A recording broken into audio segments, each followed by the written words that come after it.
Welcome guys. Well, next big video I want to do, I'm going to be talking a little bit about lore, and I'm going to be talking about who exactly Lazarus the Dyer could be. Lots of spoiler stuff going on there, but for today I thought I was a little bit overdue in keeping some of you up to date with some of the newsy type stuff that has happened since The Head of the Snake came out. It's been a few weeks now and I haven't really said any of it. I've mostly just been recapping what actually happened as a part of that update, and particularly there's something very interesting going on the forums that I think as many people as possible deserve to know about. And that's actually a rework to Sigils, which is kind of awesome. Now, I'll get into more details on it in a second, but a rework to these areas of the game I have been desperately looking for a long time, and so we've got quite a few different things to say. So let's just go over a couple of little updates that happened with the game. Also, I want to catch you guys up on some of the things that have been happening with me. As you all saw yesterday, we had a huge video. Today's will be a bit shorter. I've had a mind-blowing amount of people telling me my videos are too long, so we'll cater to those for today, I guess.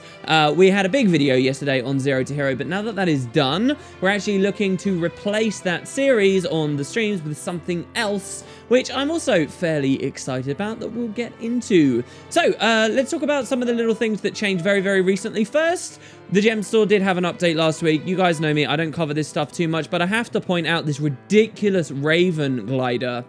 Absolutely insane item that's come into the gem store here. Actually ended up making me pick one up. I don't often buy stuff from the gem store in the past 6, 7, 8 months or so. This thing's huge. Do you guys remember when they did a gem store glider that actually flapped its wings, and it was by far and above better than any other glider in the game, including the legendary ones? I believe that was with a crack in the ice. Well, they've probably just gone even further then. This thing's huge. It's unbelievable. It was crazy on patch day when it came out.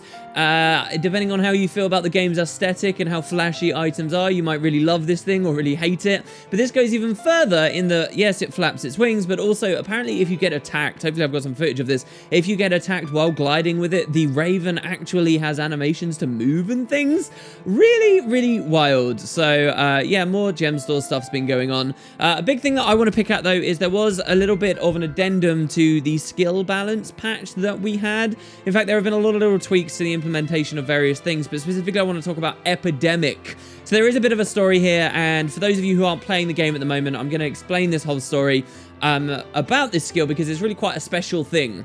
Epidemic is a necromancer skill that takes all the conditions on your target and spreads them to all the targets around it. At this point in Guild Wars 2's life, Epidemic is probably the single most divisive skill in terms of how good it is, depending on the game type you're playing. It is the one skill, I would say, out of all others, and there's a lot of places that need this, but the one skill out of all of them that deserves some split balance in some respect. And what do I mean by that? Well, because in structured PvP, you're only in a 5v5 scenario, it's not necessarily going to be as strong as when you're running around in the open world, versus when you're running around in the open world, but it's a meta event and it's a world boss where suddenly there's tons of condies, or versus when you're in world versus world, where there can be lots of conditions when you're in a Zerg, or perhaps fewer when you're out in small skirmishes, or perhaps the difference between when you're in a dungeon or when you're in raiding. This skill scales wildly based on the situation you find yourself in, and is almost impossible to balance.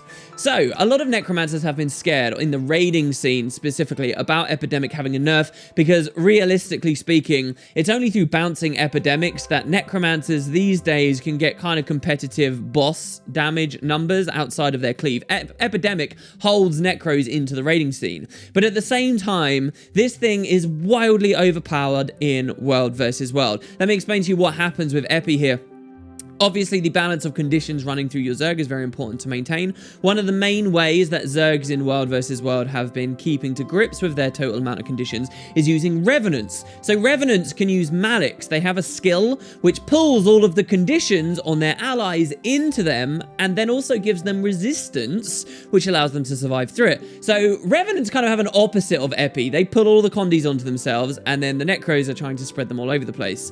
But there was a very weird thing happening in World versus World. World. You might already imagine it. What would happen is all these fights would be going on. The Revenants would pull all of the conditions into themselves, hoping to then cleanse them all very quickly. But after they pull them into themselves, Necromancers would epidemic that one Revenant who's loaded up like with an ungodly amount of stuff and nuke people. And I'm talking really, really quick gameplay here that is almost completely uncounter-playable. It kind of makes Revenants who used Malix not an asset, but a detriment to your group, because the second they pull it onto themselves, they're just going to get a bunch of their teammates nuked, where the Necros take advantage of this situation. Really interesting skill interaction, I give you that. But the amount of videos and the amount of posting I've seen of it recently, as you guys know, I don't play too much World vs. World myself, does lead me to believe it wasn't exactly the most fun thing in the world. Essentially, you'd run around in a World vs. World team fight, and all of a sudden you'd have like 50 condies on you, where of every stacking type, just because 2 Necros epi'd a Revenant,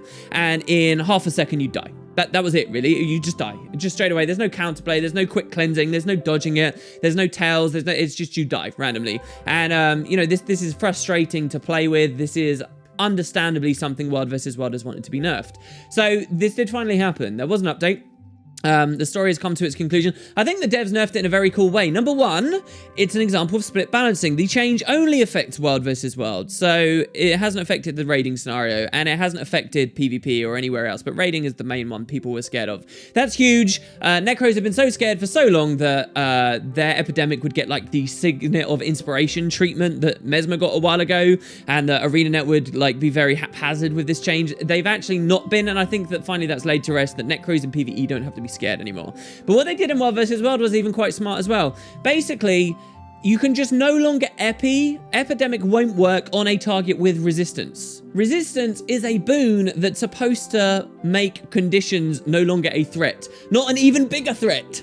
And so I think it's totally on theme. It makes sense. And the other thing that they did as well is they made it so that Epi works just like normal, but it also won't work on structures and things that you can load up with condies and then spread from there. So those two kind of cheesier aspects of Epidemic have now been nullified.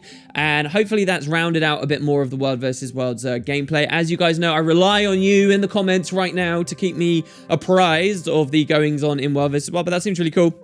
And that's the story with Epi. It's not something I've told on the channel, and hopefully we're all up to date with it now. All right, so let's jump into this really cool thing. This is the main thing I want to make the video about today, guys.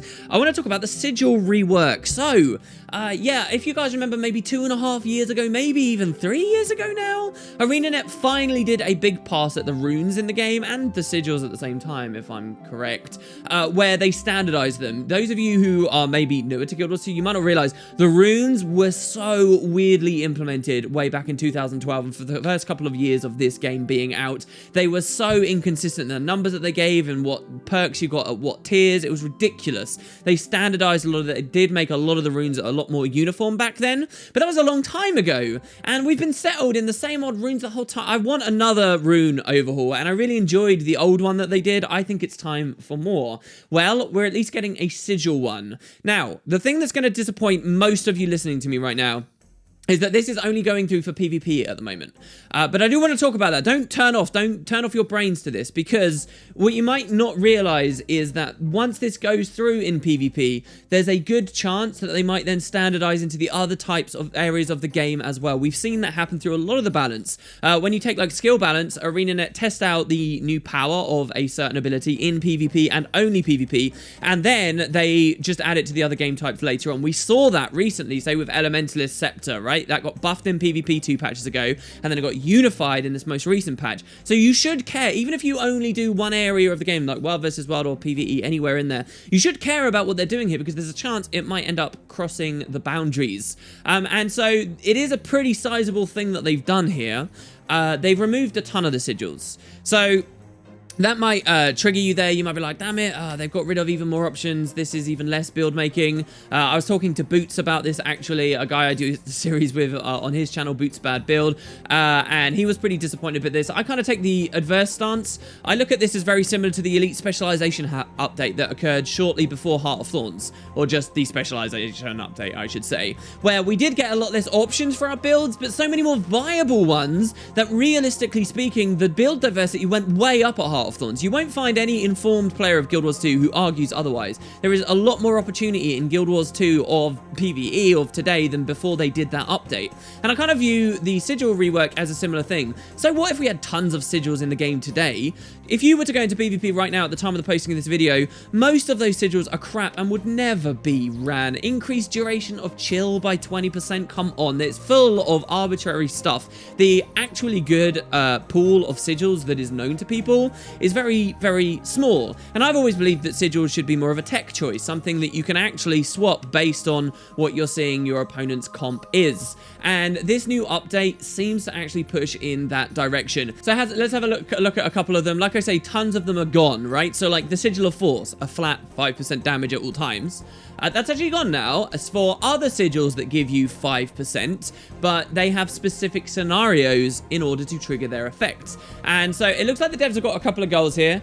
They kind of want to reduce the number of totally passive sigils, like Force, and instead add a bunch of sigils that have specific scenarios to proc. Now, what that does is that increases the visibility of sigils when they're in effect, and also because this is starting in PvP, you got to think about counterplay too. No, a Sigil of Force is just a passive, boring thing that adds nothing to the gameplay. Well, a sigil that gives you 5% more damage at long range, which is one of the ones on the list that they're thinking of putting into the game, that is something that you can counter, and that is something that you can play into depending on whether you're against it or using it. So they've got another one that is 5% more damage to incapacitated enemies, so enemies with soft CCs on them. And again, this is a similar scenario that you can identify that and maybe play around it. It adds a little bit more skill cap to the game, and it actually adds more of a decision into what sigils you like to use. This is really cool. I won't go through the whole list as the video would get far too long, but here are some standouts to me.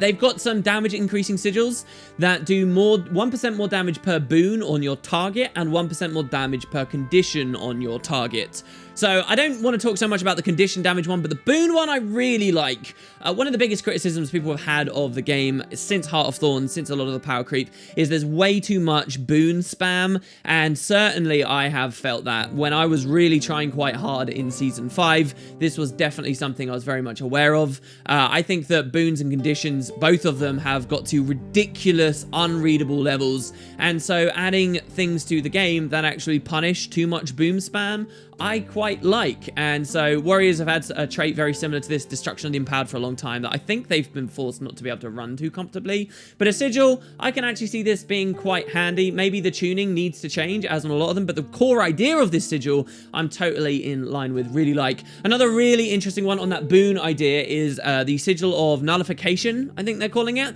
So there is still the passive-ish Sigil that will strip boons randomly on an interval, which is pretty crappy in my opinion. But there is now a new weapon swap sigil. So they're doing a lot of new weapon swap stuff. Weapon swap sigils I actually really like the idea of playing into, because they are so much more evident when you trigger them, instead of just relying on luck and having some passive ticking sigil that might proc on at a time when you don't even care about it. So this is, you strip 2 boons from your target, not 1, 2 boons, when you weapon swap. I love the sound of this sigil. So the fact it's 2 boons allows you, it means you're so much more likely to get that key boon off of them, like stability, which is the main thing you're going to be aiming for with something like this, as well as perhaps a little something else. And the fact it's on weapon swap means you can properly control it. So I think the main thing a lot of players do when they look at this list of sigils is they think of 1v1s and they think of fighting, okay? But I'm encouraging you guys right now, when you look at this list, to think about the entirety of the experience playing structured PvP and the other areas of the game later, but the downstate game is a huge component of that, okay? This new sigil allows you to walk up to someone who is stability stomping your friend. You can weapon swap, strip the stability, and actually get an interrupt through. Like, it's so cool. And vice versa as well. You can interrupt enemy reses when they're using stability too, from a sigil like this. So really, really, really like all of these weapon swap ones. A similar one as well to think about is, what did they call it? The Sigil of Revelation. So this reveals enemies when you weapon swap. So reveal, if you guys don't know what this is, it's a debuff that means the character who's inflicted with it cannot stealth.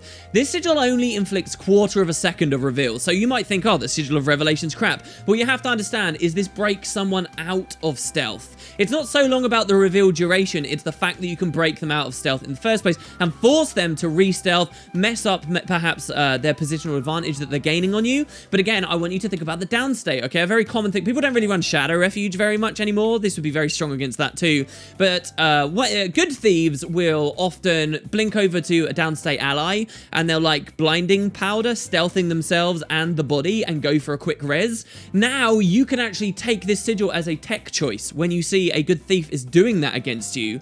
Or, you know, anticipating that they're going to be a good thief in the pre-game lobby, you can actually run this sigil. The second they stealth the body, you can just weapon swap, reveal both people, cleave the hell out of them, interrupt the thief. It's brilliant. It's really, really, really cool. The only downside, unfortunately, to Revelation, and maybe Nullification too, is their cooldowns. So most classes, let's ignore Warrior for a second, let's ignore Ellie, Rev, and NG, who proc these effects a bit more frequently. Most classes are weapon swapping every 9 seconds, I think it is. Now, these sigils, most weapon swap sigils in the game today have a cooldown to match that. So every time you weapon swap, you know it's there. Every time you weapon swap, you know you're going to get a Geomancy proc or whatever. Well, these actually have double that. And I get what the devs are doing, in that they think that these might be a little bit too strong to have on every weapon swap, but the fact it's every other weapon swap makes it much more unrealistic to me to know for sure that this weapon swap is gonna reveal that people will strip the stab or do whatever, and I'm not sure I really like that. I think that these would be much more profound parts of the game if they just had the regular cooldown of 9 seconds, but maybe they are too strong in that position. I'm not sure. I just think that that kind of cripples them a little bit. So those I'm really, really excited about. Like I said, there are many more, guys. The sigils that improve the duration of conditions are also getting buffed up to 25%. Now, those are very passive things, but I think that could open up some interesting builds and free up some of the rune choices for condition damage builds so that people can get closer to the 100%. But people cleanse a lot in PvP anyway. There's a lot to talk about. It's very cool. And listen, what is awesome about this, everyone, is that this is something you can actually put input in. What you should understand is that the devs released a version 1 perspective of the sigil changes, and they were kind of crappy, honestly. They seemed really lazy or ill thought out, but there was tons of discussion about it, and then they posted a version 2, which is what's live at the time of this video, and the version 2 is way better, and there's more discussion right now, so get in there. This is some really interesting transparency and opportunity for people on the official forums to maybe have their voices heard. So go check it out, leave your posts. It's something kind of new for Guild Wars at the moment, and I think it's a pretty cool little thing. So yeah, that's really the main stuff that's going on at the moment, guys. If you're wondering what's next for the game, because the Head of the Snake was a little while ago now, well, we have less than a month. What do we have, 30 days-ish? Until the anticipated return of the Super Adventure Box. Will we get a World 3 or not? The community line on it at the moment is that we absolutely will not. I have actually produced a video I might post where I kind of go against the grain and suggest there might be a World 3, but we will see. So that's sort of probably going to be the next big thing on Guild Wars 2's horizon, as well as other little updates I'll keep you guys apprised of. In the meantime, I'll probably be talking a lot about lore. Also, on my end, if anyone's watching this that was into the Tomb Raider stuff, which went away around the time of Rising Flames, well, that will start going up on the channel extremely soon. I only have 3 more videos to make for that, and the series is finished. And as soon as I've done that, I'm going to just start posting it. There'll be no more breaks. It will go up. That'll be awesome. And lastly, like I said at the start of the video, we have a new series going on the streams. Remember, guys, I stream every weekend, Saturday right through till Monday at 6 till 8 my time for 2 to 3 hours every day. Every time I will be there on Twitch. And we're actually going to be doing something pretty interesting. We're going to go for every legendary in the game. And not only are we going to do that, but we're going to try and collect all of them. Oh, sorry, all the core ones, and give them all away around the time of the next expansion, whenever that is. So that's going to be our next challenge, and it's going to be pretty hard to do. So if you guys are interested in watching that, if you want to join in, if you want to help out, it's going to be some crazy stuff. Again, that starts on Saturday. That's something else coming up too. And that's probably about it. Last thing to keep an eye on maybe is GDC 2017, which has come and gone. ArenaNet did a couple of talks there, but unfortunately their videos aren't posted on the GDC Vault just yet, so I can't sum that all up for you just yet, but maybe in the future you'll see a little video on that. I think they were talking about AI, they were talking about narrative, they were talking about patches and downtime in MMOs, and lots of little interesting game developer insights that you'd expect from GDC. They actually did some cool stuff on GDC before Heart of Thorns came out, if you remember, about AI, and they came back for another chat about AI right here. Well, there you go, guys. That's a little bit of an update video for you. Please do feel free to check out the channel tomorrow, where we'll have some more cool lore stuff, and we'll be talking about Lazarus the Dyer. Thanks very much for watching. Thanks for all the lovely support on yesterday's video. That was a huge project, and to those of you who appreciated that we spent hours and hours and hours looking at our findings and watched that entire video and gave me your thoughts, it's been really interesting to see. So thanks, everyone. Hope you enjoy yourselves. Hope to see you soon. Take it easy.